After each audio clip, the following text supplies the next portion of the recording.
Evangelho de Marcos, capítulo 1, versículos de 21 a 28. Entraram em Cafarnaum, e logo no sábado, indo ele à sinagoga, ele, Jesus, ali ensinava. E maravilharam-se da sua doutrina, porque os ensinava como tendo autoridade e não como os escribas. E estava na sinagoga deles um homem com um espírito imundo, o qual exclamou dizendo: que temos contigo, Jesus de Nazaré? Vieste destruir-nos? Bem sei quem és, o Santo de Deus. E repreendeu Jesus dizendo: cala-te e sai dele. Então o espírito imundo, agitando-o e clamando com grande voz, saiu dele. E todos se admiraram, a ponto de perguntarem entre si, dizendo: que é isto? Que nova doutrina é esta? Pois com autoridade ordena aos espíritos imundos, e eles lhe obedecem. E logo correu a sua fama por toda a província da Galileia. Senhor, nós queremos te agradecer mais uma vez pelo privilégio e a oportunidade que o Senhor nos dá de nos reunirmos aqui e aprendermos a tua palavra, mas que possamos, ó Deus, não somente compreendê-la com o nosso entendimento, mas que possamos deixar que essa palavra se torne uma palavra rema, viva, uma palavra que realmente possa mudar o nosso comportamento, o nosso estilo de vida, ó Deus, fazendo que nós possamos, assim, fazer brilhar a tua luz neste mundo. Nós te agradecemos, portanto, nos ajuda nesta manhã, em nome de Jesus, amém.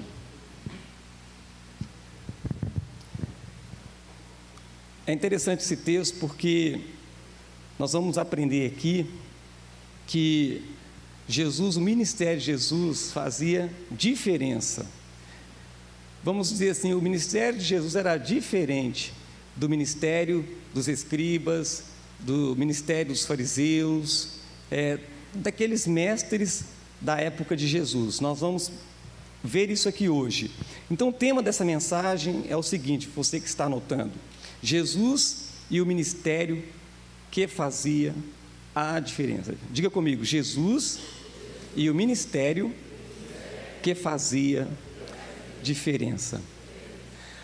Olha, essa verdade é tão, digamos assim, tão verdadeira, que você está aqui hoje, porque o ministério de Jesus, a vida de Jesus fez diferença na sua vida. Querido, você levantar de manhã e vir para este lugar, quando você poderia estar dormindo, descansando em casa, fazendo outra coisa, não é verdade? O que te trouxe aqui foi o ministério de Jesus, foi a diferença desse ministério na sua vida. E eu quero te dizer que o ministério de Jesus não fez diferença só lá na sua vida, no dia que você nasceu de novo. Ele vem fazendo diferença na sua vida. A questão é, você está percebendo? Você está notando essa diferença que a vida de Jesus, que o ministério dele está fazendo em você? Tem um versículo que eu gosto muito, que eu tenho pensado em pregar um dia aqui. Tenho ficado pensando muito sobre esse versículo. Tenho às vezes conversado com os discípulos, já passei para eles decorar esse versículo. Sempre esse versículo vem à minha mente quando eu estou orando, que é Filipenses 1,6. Filipenses 1,6 fala o quê? Que a boa obra que Jesus começou na sua vida, que a boa obra que Deus começou na sua vida, Ele há de completá-la até o dia de Cristo. Eu quero falar 3 coisas desse versículo, a oportunidade que eu estiver falando aqui, de coisas que Deus tem feito. Mas o que eu quero só dar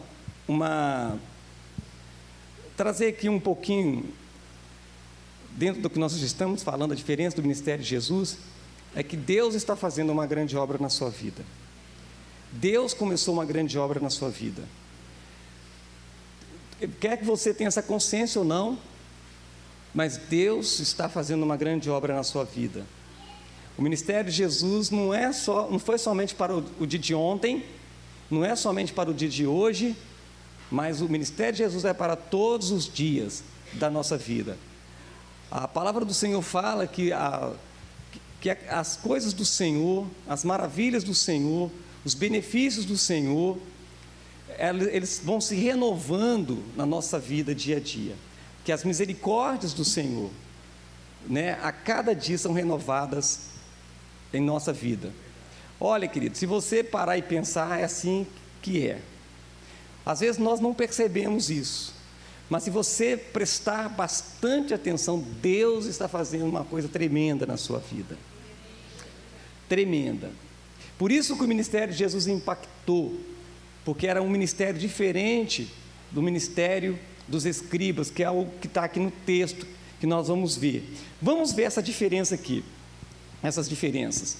Nós vamos ver que o ministério que Jesus ali começou a fazer era diferente na autoridade. Diga, diferente na autoridade. O texto fala que Jesus chegou a uma sinagoga, logo no sábado, pela manhã, e ali ele começou a ensinar. A sinagoga, ou as sinagogas, elas começaram, a existência desses lugares, como aqui hoje nós estamos nesse lugar, a existência das sinagogas começou no exílio, quando o povo de Deus, quando Jerusalém foi destruída por Nabucodonosor, e o povo foi levado cativo para a Babilônia, e eles estavam então longe do templo. Aliás, o templo tinha sido destruído, eles estavam longe de Jerusalém, lá na Babilônia, que seria hoje o Iraque, né? Então, como eles não podiam ir no templo para adorar a Deus e aprender a palavra, eles então começaram a fazer as sinagogas. A sinagoga era um espaço como este aqui, onde o que fazia ali, qual era a prioridade ali? Ali eles adoravam a Deus, oravam a Deus, ali eles liam a palavra e depois interpretavam ou eles explicavam a palavra. Essa era a atividade básica na sinagoga. E as sinagogas, elas foram se espalhando à medida que também os judeus foram se espalhando. E no tempo de Jesus, já haviam muitas sinagogas ali na Palestina. Jesus chega em Cafarnaum, uma cidade comercial, uma cidade próspera, e ele de imediato ele já vai para a sinagoga. Era costume de Jesus ir às sinagogas e ao culto, como eles faziam isso no sábado de manhã, era costume de Jesus ir aos sábados de manhã nas sinagogas. Como você está aqui hoje de manhã, amém? Que você possa manter esse costume, que ele é maravilhoso, né? E Jesus, ele fazia o que? Ele ensinava. Só que quando Jesus começava a ensinar, irmãos, isso atraía as pessoas, chamava a atenção das pessoas, porque havia autoridade no ensino de Jesus, né? Aqui a expressão é bem clara, quando fala, ele falava com autoridade, com aquela certeza, com aquela convicção. Ele não ficava falando, eu acho, eu penso, eu acredito, né? Não, Jesus afirmava, ele afirmava, ele dizia com convicção. E nós precisamos tanto disso, né, amados? No mundo em que nós estamos vivendo o relativismo, no mundo que nós estamos no período da pós-modernidade, que tudo é verdade, né? O que talvez para um é mentira, para o outro não é. Nós vivemos isso hoje. Não existe uma verdade hoje absoluta. Todo mundo está com a razão. Mas nós cristãos não podemos pensar assim. Nós temos uma verdade sim absoluta.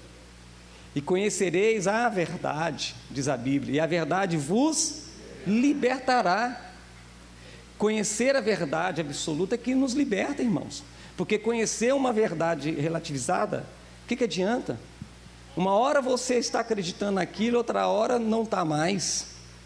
Mas Jesus, ele falava com tanta autoridade, com tanta convicção, que isso começou a impressionar as pessoas. As pessoas começaram a perceber que o que Jesus falava, né, ele vivia. Você já esteve com uma pessoa que ela fala algumas coisas que são até verdadeiras, mas você olha para a vida daquela pessoa, não vê nada disso?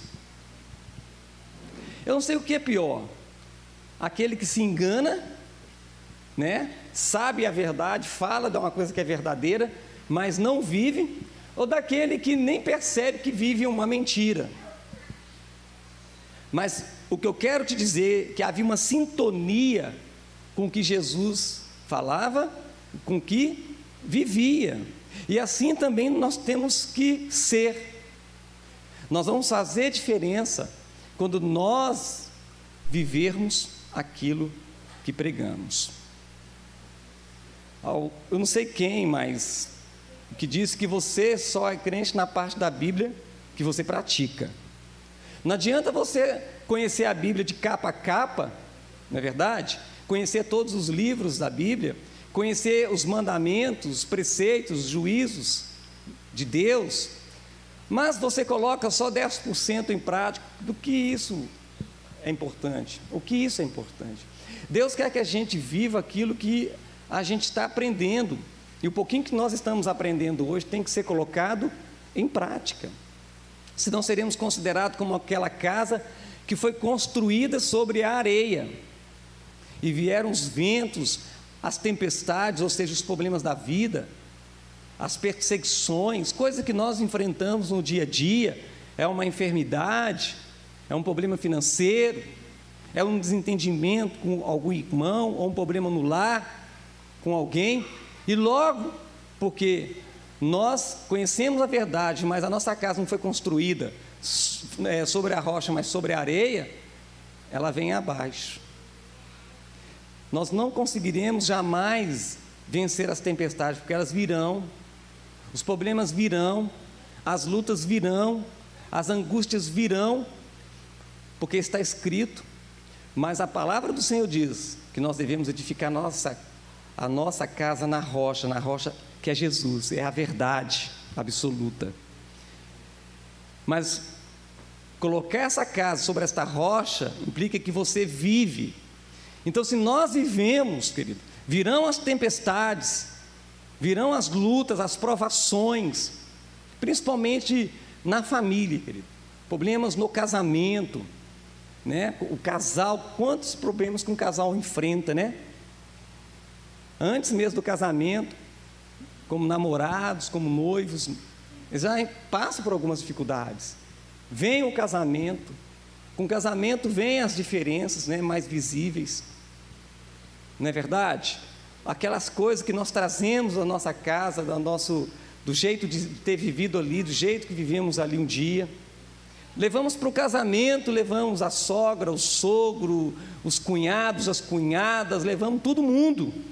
Levamos os nossos traumas, os nossos complexos, os nossos problemas, nós levamos tudo isso e juntou, vira uma panelada de angu, imagina. O casal começa a ter muitos problemas, não foram treinados, né, não foram treinados para aquilo, e pensa, o amor acabou, né? Na verdade o amor é a gente enfrentar tudo aquilo, o amor é uma decisão que vamos superar, que vamos compreender, que vamos renunciar, porque casamento é renúncia, não é verdade? No momento que a mulher casa, ela vai ter que renunciar a certas coisas para dar certo no casamento, o homem também vai ter que renunciar a certas coisas, porque se os dois não renunciar, vai dar só discussão, só briga. Aí vem os filhos, aí julgamos um fardo sobre os filhos, porque a gente já não consegue fazer algumas coisas, e os filhos deixam de ser uma bênção para ser uma maldição. Mas temos que entender, querido, que nós precisamos, na verdade, é estar com a nossa casa alicerçada. E quando nós nos deparamos com problemas como este que eu coloquei, e não sabemos superar, não sabemos administrar, ou não levamos isso para o Senhor, acreditando que vai passar, que vamos superar, porque aquele que está em nós é maior do que os nossos problemas, aquele que está em nós é maior do que os nossos problemas no casamento, nossos problemas com os nossos filhos, nossos problemas financeiros, Ele é maior. Quando nós temos essa convicção, e nós nos pegamos na palavra de Deus, e fazemos dela realmente um estilo de vida, então, querido, a casa não cai. A tempestade vem, as tribulações vêm, mas passam. Não é verdade? Tinha um corinho que eu cantado muito no meio pentecostal, que a luta vem e passa, como é que é?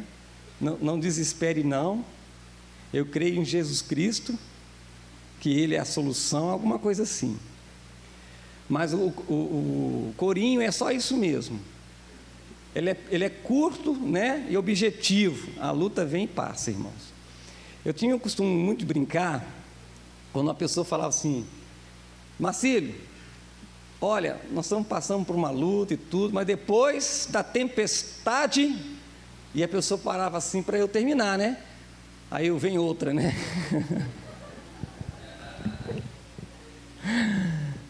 Queridos, isso foi uma fase da minha vida que parecia que não tinha tempo de bonança, né? Mas eu falava brincando, né? Porque minha confiança estava no Senhor. E queridos, nós sabemos que sim, depois de uma tempestade vem a bonança. Mas depois de uma bonança também vem outra tempestade. Mas você vai percebendo que, à medida que as tempestades vão passando, você vai ficando mais forte. Mais forte. Porque você começa agora a perceber que a sua autoridade está diferente também.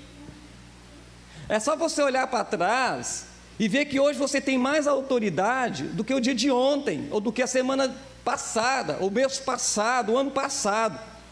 Você está ficando melhor, mais com convicção, vivendo a palavra do Senhor. Então, o ensino de Jesus, não é que o ensino de Jesus era diferente dos escribas. Os escribas, irmãos, eram professores da Bíblia. Vamos traduzir aqui. Eram homens que conheciam as escrituras sagradas da época, entendeu? Conhecia tudo ali, e eles eram responsáveis de ensinar, os mestres, né? Os responsáveis de ensinar o povo, os professores da Bíblia, para aquele povo daquela época.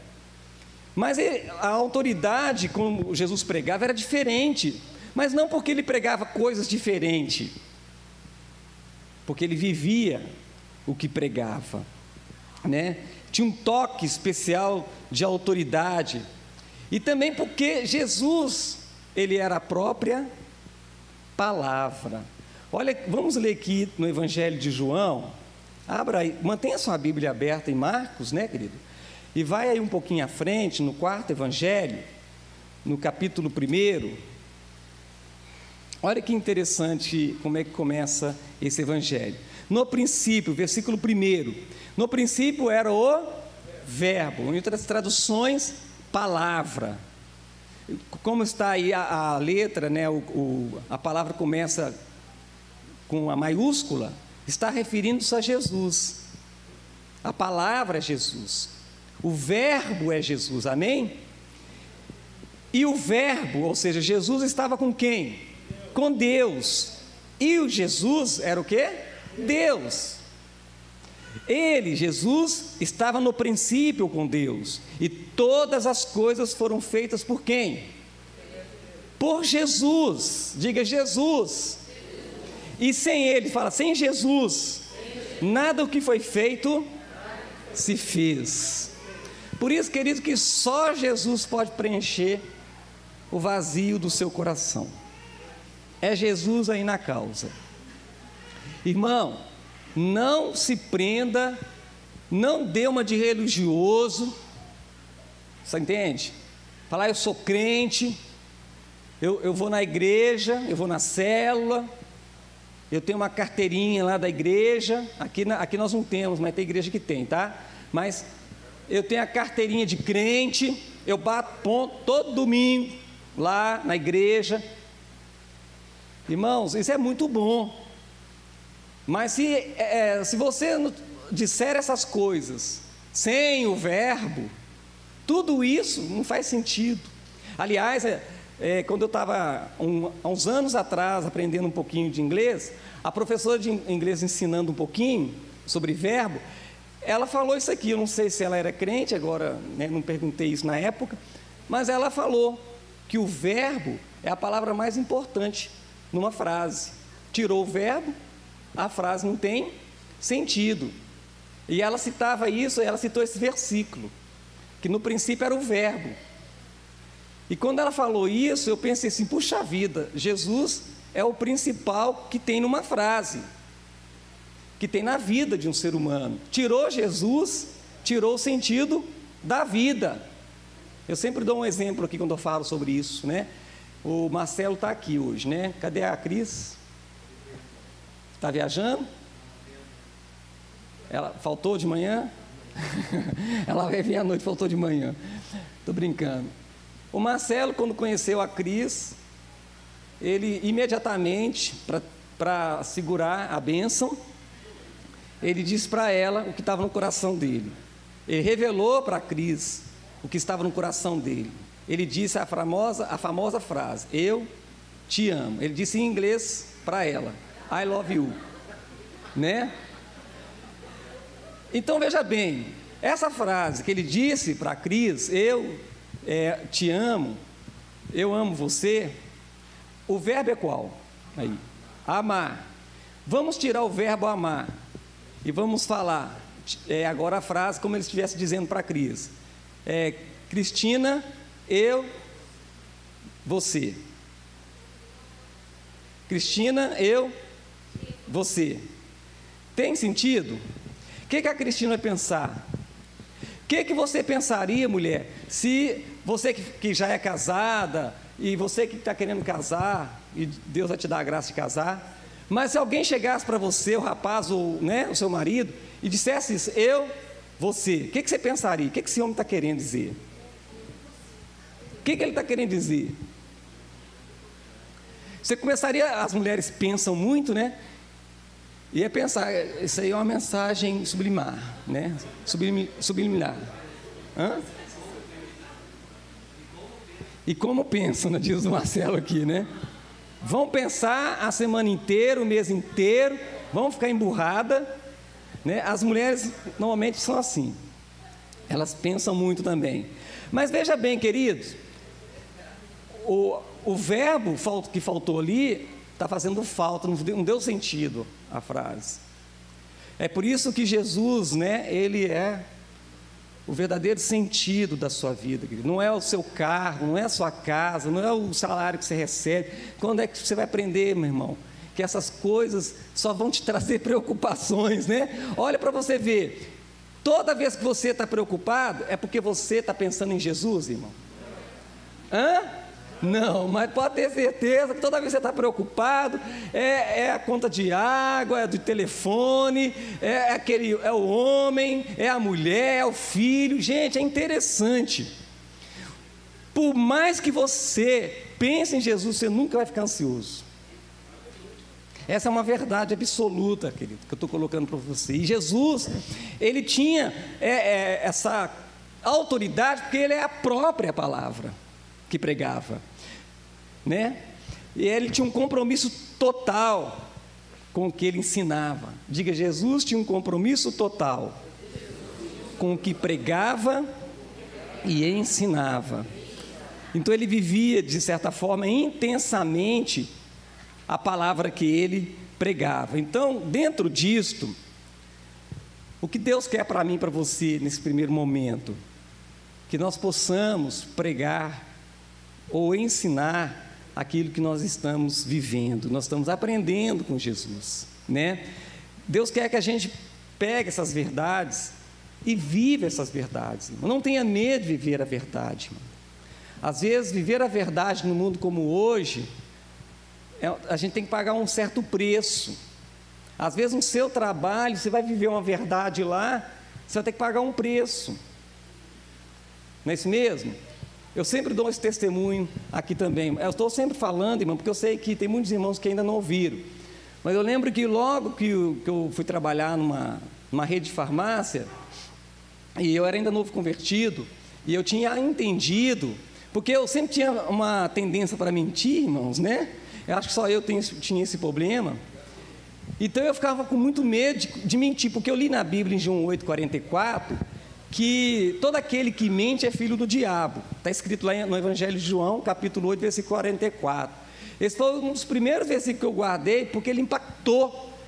Porque eu tinha uma tendência, se não mentir, mas omitir, não falar. E naquele momento, quando a gente sabe, irmãos, quando um versículo fala com a gente, é porque é com a gente, né, com alguma coisa. E eu entendi que eu não podia continuar mentindo mais, porque Satanás lá diz que ele é o pai da mentira, ele nunca se firmou na verdade. Aí, eu falei, não vou mentir mais, e eu ficava vigiando. A vida cristã no início é assim, a gente fica vigiando, né? E eu me vigiava para não mentir ou omitir, que é a mesma coisa. E por que eu estou contando isso? Ah, sim. Aí eu fui trabalhar nessa farmácia e tinha uma irmã da igreja ali também, foi ela que tinha arranjado aquele emprego para mim, tinha outros irmãos da igreja também trabalhando naquela rede de farmácias, né? Ali em Betim, Minas Gerais. E o meu patrão vivia falando para minha irmã em Cristo, para ela, quando ela atendia o telefone, para ela dizer que ele não estava. E isso começou a levar ela em conflito, colocar ela em conflito. E quando chegou a minha vez, né? Pimenta nos olhos do outro não arde, irmão. Mas quando chegou a minha vez, chegou a minha hora, que sempre chega a nossa hora, né? Eu lembro que o senhor Marcos virou assim, diga que eu não estou, quando eu atendi o telefone. E aquele momento passou assim, imagina assim, em poucos minutos, passou a minha vida assim. E eu pensei, puxa vida, eu dependo desse emprego, eu mal entrei aqui, estou desesperado por causa do dinheiro, né, aquela coisa toda, tem que pagar isso, tem que pagar aquilo. Se eu não falar isso, esse cara vai me mandar embora. Como vai ser daqui para frente, né? Mas se eu não estava seguro, né? Que alguns irmãos tinham discutido, uns eram a favor e outros eram contra. Os contra diziam, não, você tem que obedecer a palavra de Deus. Se você estiver obedecendo aquele homem, você está mentindo. Outros eram assim, não, é ele que está mentindo, você apenas trabalha para ele. Então, eu estava com mais tendência a ficar desse grupo de cá, que me, de uma certa forma, me dava uma tranquilidade ali, mas eu sentia incomodado por dentro, porque eu não tinha certeza, eu não tinha segurança, se realmente, se eu dissesse aquilo que ele não está, e julgasse para o meu coração, ele que está mentindo, eu apenas sou um trabalhador, estou obedecendo, ele é uma autoridade, aquela coisa toda, mas eu tinha essas dúvidas, eu aprendi uma coisa, na dúvida, não ultrapasse. Sabe o que é isso? Na dúvida não ultrapasse? O que é isso? A gente aprende na lei de trânsito. Você está em dúvida? Não ultrapassa não. E eu penso, então, eu virei, olha, eu não vou mentir. Falei com ele assim, o senhor está aqui, eu estou vendo o senhor, vou falar. Aí ele, não, diz que eu não estou. Mas eu não posso falar isso. Aí, por quê? E eu segurando lá, né? Porque eu sou crente. Falei com ele, eu sou crente, eu não posso mentir. Falei, mas eu que estou te pagando, eu sou seu patrão. Falei, eu não vou falar. Aí ele pegou o telefone chateado, aquela coisa, atendeu, não falou nada comigo, eu já estava esperando ele me chamar, mandar embora, aquela coisa toda. As pessoas que ouviram ficaram já de orelha em pé, para ver o que ia dar aquilo. Passou, irmãos. Sabe o que eu ganhei com aquilo, já que eu não fui mandado embora? Quando acontecia coisas lá, e acontecia, irmão, tem empregado que, meu Deus do céu, só dá trabalho para o patrão, não é?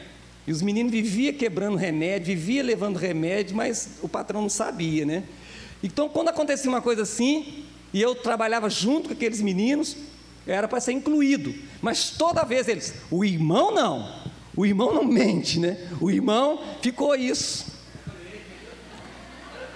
E foi uma atitude dessa que me salvou quando eu trabalhei no banco também, né? Quando aconteceu uma coisa ali no caixa, um caixa mal intencionado, pegou um dinheiro, e eu tinha passado o cheque para ele autenticar, porque tinha acabado o dinheiro, só que eu tinha autenticado o meu cheque, então quando no final do dia, o que aconteceu? O meu caixa, ficou um cheque com 2 autenticações lá atrás, uma delas tinha que ser falsa, ou pelo menos tinha que ser, estornada, Mas um dos caixas estava faltando dinheiro. Ficou entre a minha palavra e a palavra da pessoa que trabalhava ao meu lado. O que pesou, irmãos? Eu nem precisei no gerente lá no Carlos Alberto Casal. Quando chegou o assunto para ele, para o gerente geral do banco, e essa da demissão de justa causa, o gerente falou assim: o irmão não mente, o irmão. Irmãos, a melhor coisa é você, nem que você tenha que pagar o preço, irmãos, mas é melhor você ir para, minha mãe dizia, né, que é melhor você ir deitar e colocar sua cabeça, né, no travesseiro, como fala? Descansar sua cabeça sem nada te acusando. É a melhor coisa, irmão, você viver a verdade. Nós fazemos isso. E a palavra do Senhor diz aí que Ele é o principal. Então, você deve fazer isso um modo de vida. Vamos ler Mateus capítulo 7. É o primeiro aí antes de Marcos, né? Mateus capítulo 7. Versículo 24,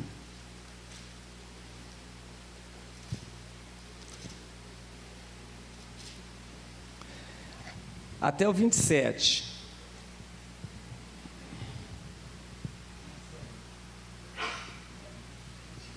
Pode ligar os dois, então está feio para o meu lado aqui, irmãos, está quente, está uma maravilha.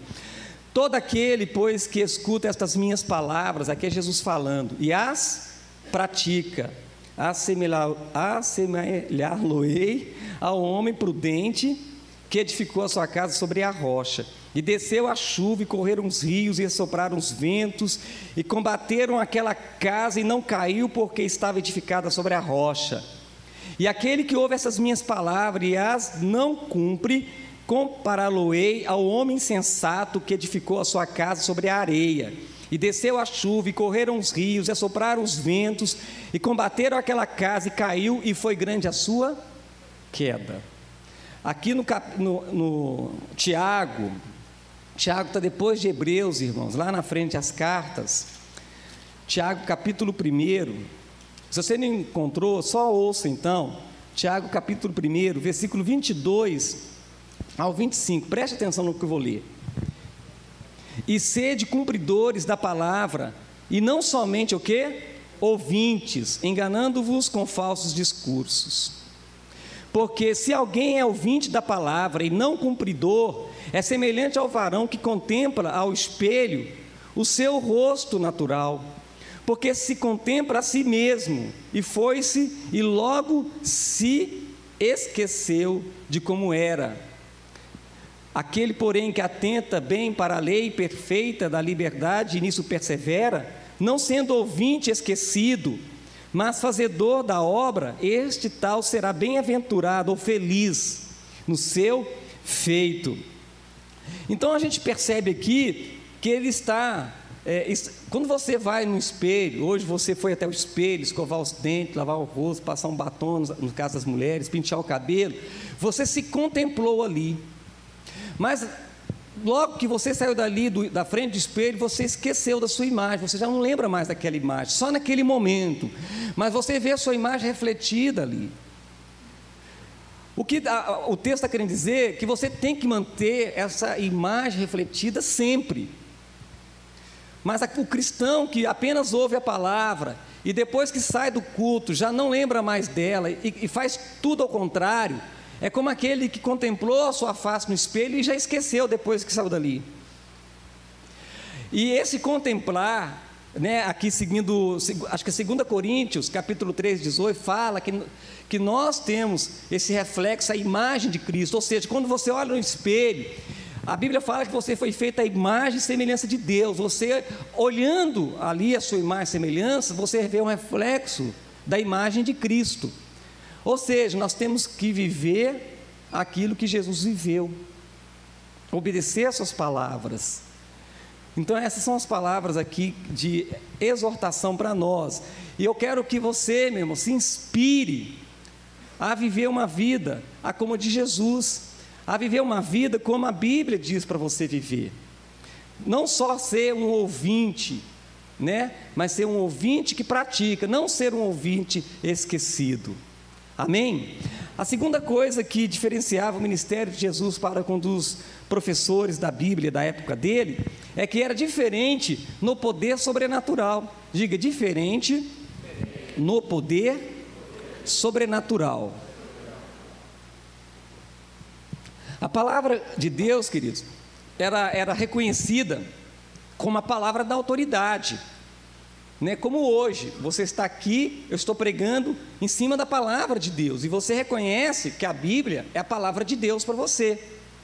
Você sabe que a Bíblia não é igual outro livro, não é um livro de matemática, de história, mas é a palavra de Deus, e você recebe essa palavra como autoridade final na sua vida. É assim? Amém? O que diz na Bíblia está dito?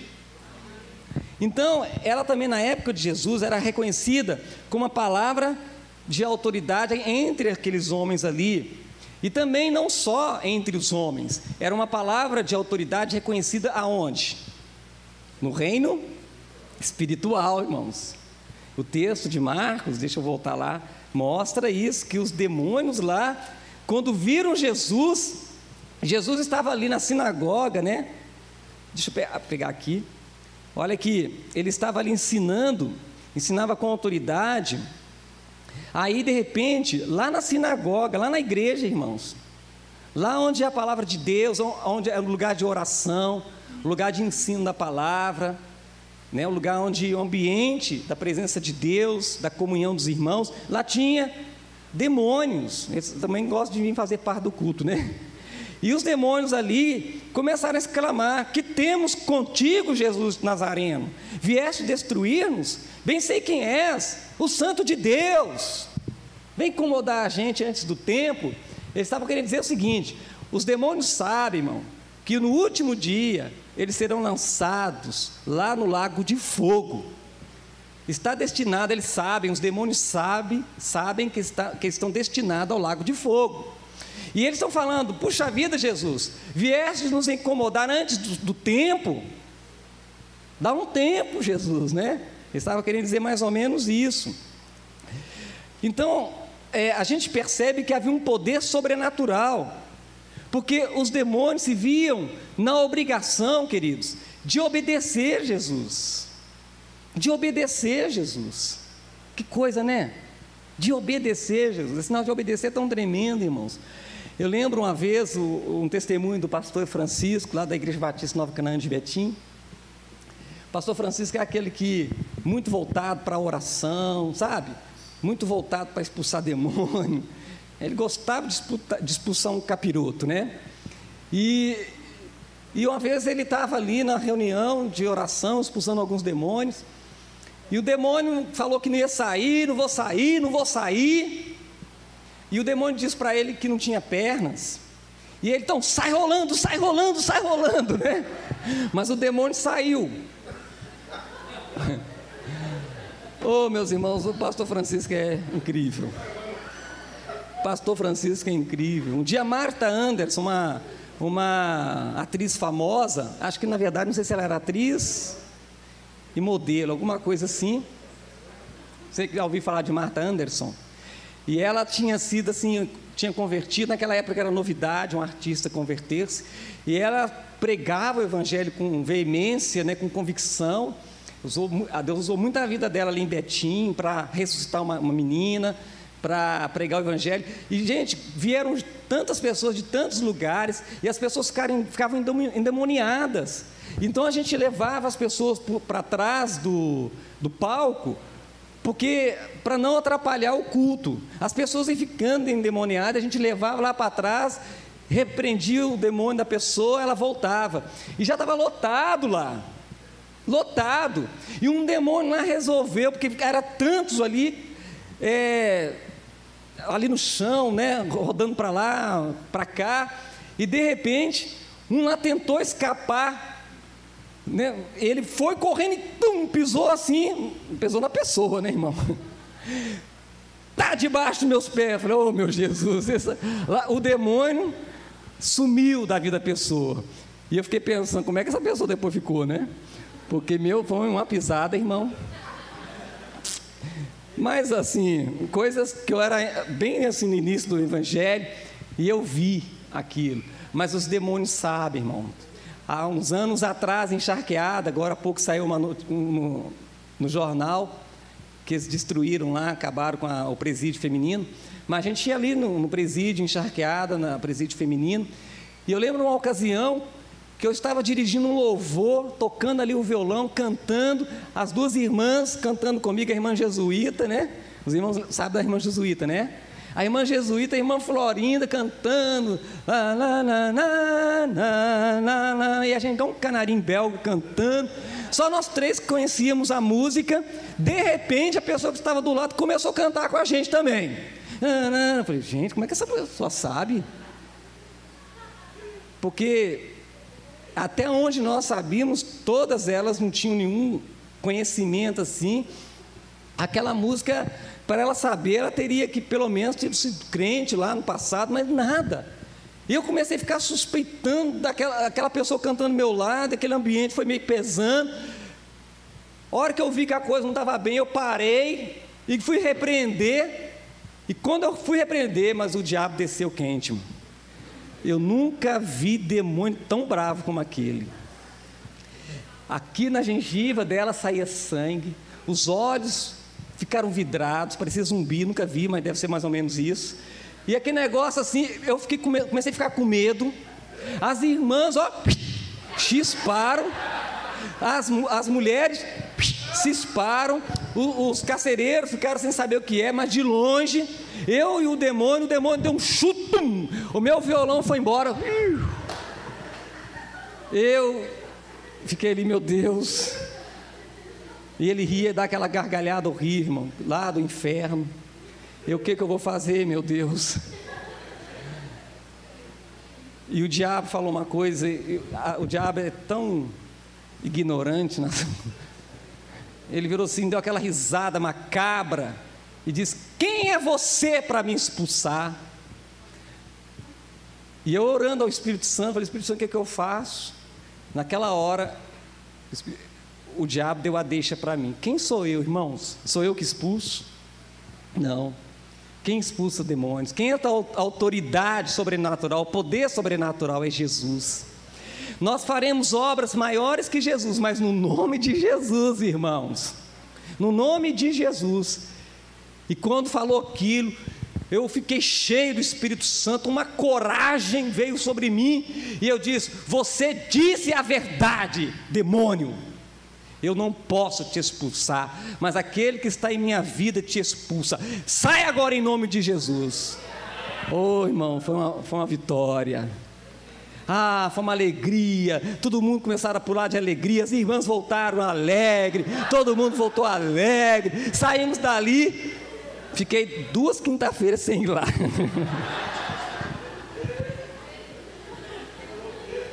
Eu falei, Senhor, deixa eu me preparar. 2 quinta-feiras sem ir. E o medão, meu Deus do céu. Queridos, nós percebemos que o resultado, esse poder sobrenatural na vida de Jesus, queridos, era o resultado de que Jesus se submetia à autoridade de outra pessoa. Olha no Evangelho de João, no capítulo 5, João capítulo 5, versículo 19, irmãos. Aqui diz assim, mas Jesus respondeu e disse-lhes, na verdade, eu vos digo, que o Filho do Homem por si mesmo, olha, o que Jesus está dizendo, por si mesmo, não pode fazer coisa alguma, se não ouvir fazer o quem? O Pai. Ele está, olha, eu de mim mesmo não posso fazer qualquer coisa alguma, aliás, se ou não vir fazer o meu Pai, porque tudo quanto ele, o Pai faz, o Filho faz igualmente. Jesus estava debaixo da autoridade de quem? Do Pai. Irmãos, como é triste ver pastores que às vezes pregam, pastores que vão expulsar demônios, pastores que vão orar por pessoas, mas principalmente ensinar a palavra, que é algo tão precioso, irmãos. Pastores que fazem a obra de Deus, mas que não aceitam a autoridade sobre a vida deles. Vai perguntar ao pastor, eu tenho é Deus acima de mim. Irmãos, não foi assim que Deus determinou, que toda a autoridade fosse delegada por outra autoridade. Eu só posso ensinar os irmãos, eu tenho um pastor que cuida de mim, que está sobre minha vida, irmãos. Se eu respondo a alguém, e aqui Jesus está dizendo, eu tenho autoridade, porque eu submeto a autoridade, e sem questionar, irmãos, sem questionar. Nós somos uma igreja, irmãos, que Deus nos deu a graça de nós nos reunirmos em grupos pequenos, que nós chamamos células. Nós somos uma igreja que Deus deu a graça, irmãos, a nós, de podermos ter um discipulador. Você pode ter um discipulador, né? Tem pastores de outras igrejas ligando para mim, pedindo, pastor Marcílio, eu quero que o senhor me discipule. Tem um pastor aí, o pastor Paulo, sabe, pastor Paulo, que ficou aí ligando para o Paulo, peça a resposta lá para o pastor Marcílio. O que ele queria, irmãos? Eu quero que o pastor Marcílio me discipule. Eu quero que a igreja batista, Nova Vida, possa ser a nossa cobertura.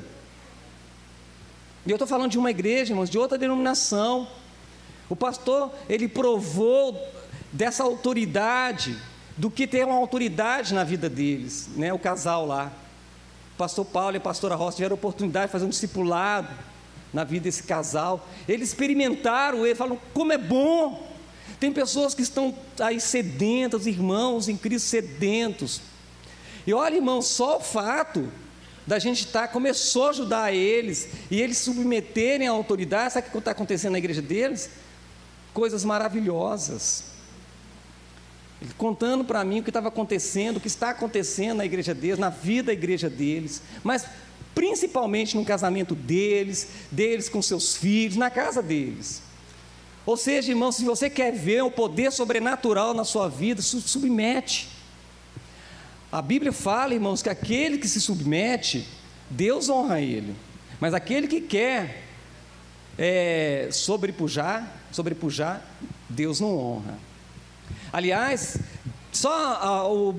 você pode dizer, irmão, que você só é poderoso, que o seu nome é famoso, se Deus o fizer. Se você se tornar famoso por suas forças, sua sabedoria, pode ter certeza que a sua queda é breve. Mas se Deus te tornar famoso, se Deus te tornar conhecido, se Deus te tornar poderoso, pode ter certeza, irmãos, você vai continuar nessa situação, porque toda a glória será dada a Deus. Você saberá a quem transferir a glória. Então, o mesmo poder sobrenatural que estava sobre a vida de Jesus está à nossa disposição, querido, mas nós precisamos nos submeter. A palavra de Deus em Tiago, vocês conhecem, né? Tiago capítulo 4, o versículo 7 diz o quê? O que diz lá? Sujeitai-vos a Deus e resisti ao diabo, e ele fugirá de vós. Olha que coisa interessante, 3 tempos dessa palavra. Primeiro, para você resistir ao diabo, você precisa o que antes? Se sujeitar a Deus. Tem muitas pessoas que querem ver o poder sobrenatural de Deus na sua vida, na sua casa, na sua célula, na sua igreja, no seu trabalho, mas não submete a palavra de Deus, irmãos. Se você não submete a palavra de Deus, você nunca vai ver o poder de Deus. Você nunca vai poder resistir ao diabo. Mas ele fugirá de vós, se você antes se sujeitar a Deus, né? No Evangelho de Mateus, nós temos uma ilustração interessante do que eu quero falar com vocês, do que eu estou falando com vocês aqui. Ali no capítulo 8, vocês lembram daquela parábola não, né? Daquela experiência que aquele centurião, aquele oficial romano, ele tinha sob a guarda dele certamente cerca de 600 homens, um centurião romano, um oficial romano, ele comandava cerca de 600 homens, e esse oficial vai procurar Jesus. Olha o que no capítulo 8 de Mateus, versículo 5, do 6 ao 9, e dizendo, Senhor, ele falou para Jesus, o meu criado jaz em casa, paralítico e violentamente atormentado. E Jesus lhe disse, eu irei e lhe darei saúde. E o centurião, o oficial romano, né, respondeu e disse ao Senhor: não sou digno de que entres debaixo do meu telhado, mas dize somente uma palavra, e o meu criado, o quê? Sarará. Pois também eu sou homem sob o quê? Autoridade, e tenho soldados às minhas ordens. E digo a este: vai, e ele vai. E a outro: vem, e ele vem. E ao meu criado, ou seja, o empregado: faze isto, e ele o faz. Queridos, é interessante, Jesus ficou admirado com tamanha autoridade na vida deste homem, de um oficial romano, né? Então essa ilustração, ela mostra a importância da submissão à autoridade. Aquele homem estava dizendo: não precisa ir lá em casa não, Jesus, eu te reconheço como uma autoridade, eu sou uma autoridade, Jesus, no meu campo, né? Eu tenho soldados debaixo da minha autoridade, eu digo para aquele vai, eu digo para esse vem, eles fazem isso. Eu sei o que é autoridade, você não precisa ir lá em casa, dê uma palavra, que os demônios que estão atuando lá, a enfermidade que está atuando na vida lá da pessoa, vai sair, só dá uma palavra, Jesus. Queridos, isso é autoridade, isso é que é exercer a autoridade. E Paulo fala que a palavra de Deus não está algemada. Ele fala isso quando ele estava preso, irmãos. E Paulo tinha que orar pelos irmãos que estavam até em liberdade, mas estavam passando por dificuldades nas cidades. E Paulo orava pelos irmãos, e Paulo entendia que quando ele orava, a palavra dele chegava lá. Se era para curar alguém, ela chegava lá. Se era para expulsar um demônio, ela chegava lá. Porque a palavra, embora Paulo estava preso, algemado, a palavra de Deus não estava. Irmão, exerça sua autoridade, irmão, no nome de Jesus. Às vezes o diabo está se irandando na sua casa, né? Fazendo gato sapato, é isso mesmo? Eu tenho mania de querer usar esses provérbios aqui. Eu vou criar um livro, Provérbios de Marcílio, porque aí dá certo. Irmãos, o diabo está deitando e rolando lá, e você fica lá: meu Deus, sai correndo. Vou procurar o meu discipulador, amém. Vou procurar o meu líder, amém. Mas querido, você pode usar a sua autoridade lá. A Bíblia fala que Deus te deu autoridade no nome de Jesus. Eu tenho uma experiência até legal, que isso tudo quando me converti, irmãos, no início. E eu estava com muitos problemas em casa. Minha mãe era, como eu já disse aqui, mãe de santo. Ela fazia seus trabalhozinhos no terreiro, ela fazia seus trabalhos nas encruzilhadas, nas matas, lá em casa também. Então lá em casa era assim, apinhado de demônios. Era no quarto, na sala, em todo lugar. E eu chegava da igreja, aquela opressão terrível. Só no meu quarto que eu tinha paz, irmãos. Os demônios não entravam no meu quarto, a luz de Deus brilhava ali. Mas como minha mãe é uma autoridade e ela permitia certas coisas, então nos outros cômodos a gente sentia a presença do demônio lá. E eu falei isso com a pastora Marli. Ela disse: Marcílio, ela sabia que eu não sabia muita coisa sobre demônio, não conhecia muito bem a pessoa do Espírito Santo ainda, não sabia quase nada. Você vai fazer uma coisa, você vai chegar na sua casa. Você conhece aquele corinho? Qual corinho? Senhor, manda poder, Senhor, manda poder, opera maravilhas, faz milagres acontecer, repreende o inimigo, batiza os que creem, derrama fogo santo, manda poder. Acho que nessa não, deixa eu ver aqui. Essa aqui. O sangue de Jesus tem poder, tem poder. O sangue de Jesus tem poder e tem poder. Poder para salvar, poder para curar, poder para os demônios expulsar. Você vai entrar. A hora que você pisar no limiar ali da casa, né? Entrando na casa, você vai começar a cantar. E você vai cantando, né? Na sala, você vai para a copa, você vai para a cozinha, você vai lá no quarto da sua mãe, lá no outro quarto, você vai no seu quarto, você vai andar lá na sua casa e você vai cantar essa música, né? Como é que eu cantei mesmo? O sangue de Jesus. E o sangue de Jesus tem poder para repreender os demônios. E eu entrei, irmãos. Aí que está a questão, que eu via ela uma autoridade. Eu vi aquela irmã com uma autoridade, e a palavra dela foi uma autoridade na minha vida. E eu então entrei lá cantando. O sangue de Jesus tem poder, tem poder. E fui para a sala. O sangue de Jesus tem poder e tem poder. Fui para o quarto. Poder para salvar, poder para curar, poder para os demônios expulsar, né? E eu conheci só esse corinho, né? Amados, não teve para demônio. A casa, ficou limpa e a glória do Senhor se manifestou ali. Sabe, queridos, nós temos que tomar autoridade. Jesus está te chamando, querido, para que você realmente veja a autoridade na sua vida, na sua casa, lá no seu trabalho, irmão, na sua empresa, em nome de Jesus. Irmãos, olha, quando eu trabalhava ali nas Pernambucanas, quando eu trabalhava na farmácia Betim, quando eu trabalhava no banco, o diabo não tinha lá lugar para ele não, irmãos, porque a Bíblia diz que nós somos a luz. Nós somos a luz. E meus patrões vinham até a mim, Marcílio, ora que a coisa está feia, né? Eu orava, irmãos, e pessoas que entravam naquela empresa e que não era do Senhor tinham que sair. Sabe por quê, irmãos? Porque luz e trevas não combinam. Não é verdade? Irmãos, você que trabalha, dá um testemunho lá, irmão. Faça brilhar a luz de Jesus lá. Amém? Glória a Deus. E a última aqui, queridos, que a gente vê a diferença do ministério de Jesus para o dos professores da Bíblia na época dele, que a gente vai ver a diferença nos resultados. Eu já falei tantos resultados aqui, né? E nós percebemos aqui que as pessoas ficavam aqui, admiradas. Olha o versículo 27 em Marcos aqui. Todos se admiraram, a ponto de perguntarem entre si, dizendo: que é isso? Eu acho que isso aqui é mineiro. Que é isso? Que nova doutrina é esta? Pois com autoridade até os espíritos imundos têm que obedecer. Irmãos, não só os espíritos imundos, mas a gente percebe que o mar obedecia a Jesus. Não é verdade?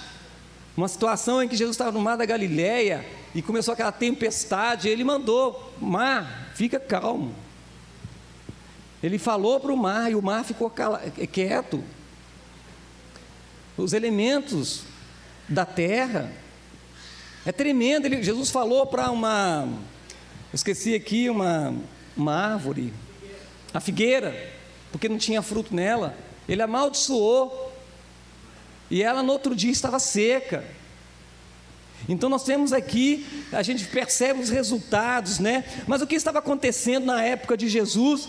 Aqueles que estavam ensinando a Bíblia, o ministério daqueles que ensinavam a Bíblia, quais eram os resultados? Ou seja, as pessoas estavam ouvindo a pregação dos escribas, daqueles pastores, daqueles mestres, daqueles doutores da lei, aqueles que ensinavam a Bíblia, mas eles pregavam, e as pessoas continuavam doentes, as pessoas continuavam prisioneiras de Satanás, as pessoas continuavam oprimidas, continuavam sobrecarregadas, né, com problemas, ou seja, elas continuavam no mesmo lugar. Interessante, irmãos, que aqui esse texto, Jesus está numa igreja como esta, uma pessoa está lá dentro endemoniada. Em outra passagem, tem um homem com a mão seca, mirrada, na igreja. Jesus tem que expulsar, tem que curar. Nós estamos diante de uma realidade que também vivemos hoje. As pessoas não estão vendo autoridade nas pregações, porque não estão vendo a autoridade na vida daqueles que pregam. Então, por isso que eles ficavam assim: que nova doutrina é esta? Que até os demônios têm que sair, têm que obedecer. Então esse era o ministério de resultado. Lá em Atos capítulo, último versículo, tá, irmãos? Atos capítulo 10, é o 5º livro aí, né, da Bíblia, no Novo Testamento, aliás. Atos capítulo 10, versículo 38. Como Deus ungiu a Jesus de Nazaré, o Pai, né, ungiu Jesus de Nazaré com o Espírito Santo e com poder. Diga poder. o qual andou fazendo o bem, curando a todos os oprimidos do diabo, porque Deus era com ele. Há um versículo, eu não lembro agora aonde nas Escrituras, me parece que é em João, mas fala que, nas cartas de João, que fala que Jesus veio, irmãos, para destruir as obras de Satanás. Para destruir as obras de Satanás. A Bíblia diz no Evangelho de João, capítulo 10, versículo 10, que o diabo veio para roubar, matar e destruir. Essas são as obras de Satanás, irmãos. E não pense em você, querido, porque você já entregou sua vida a Jesus, que Satanás não tem pensado em matar, em roubar, em destruir sua vida. Se ele não tem conseguido desviar você do caminho, mas você tem que se perguntar, sua vida tem sido de poder? Porque este é o propósito de Deus para a sua vida. Porque a mesma unção que Deus colocou sobre Jesus, irmãos, que é o Espírito Santo, e o poder que é manifestado por intermédio do Espírito de Deus, assim como Jesus pôde ensinar as pessoas com autoridade, né? Um evangelho de poder sobrenatural, um evangelho de resultados, Deus quer também que assim seja na sua vida. Deus quer que assim seja na sua vida. Deus quer que a sua vida seja diferente. Deus quer que esse poder sobrenatural possa ser manifestado aos seus vizinhos.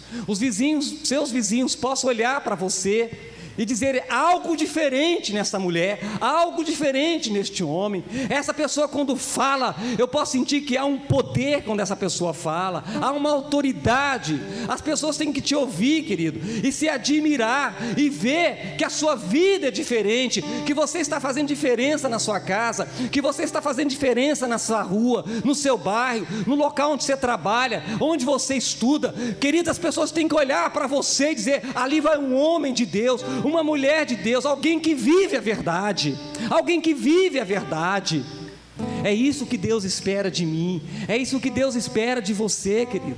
E nós temos essa autoridade, porque Jesus diz: todo aquele que me pediu o Espírito Santo eu darei. Todo aquele que me pediu o Espírito Santo eu darei. E junto com o Espírito de Deus, irmãos, vem o poder. Vem o poder. Poder para que você possa fazer diferença na vida das pessoas, começando por você, querido, porque a maior obra que Deus está fazendo é na sua própria vida, querido. Deus que primeiro quer revelar essa autoridade na sua vida, depois quer mostrar esse poder na sua própria vida, os resultados na sua própria vida. Mas agora Deus também, depois disso, quer que você seja uma bênção, e que esta vida de autoridade, esta vida de poder sobrenatural, esses resultados possam já estar acontecendo na vida das pessoas que te cercam. Em nome de Jesus, coloque-se em pé, querido, em nome de Jesus.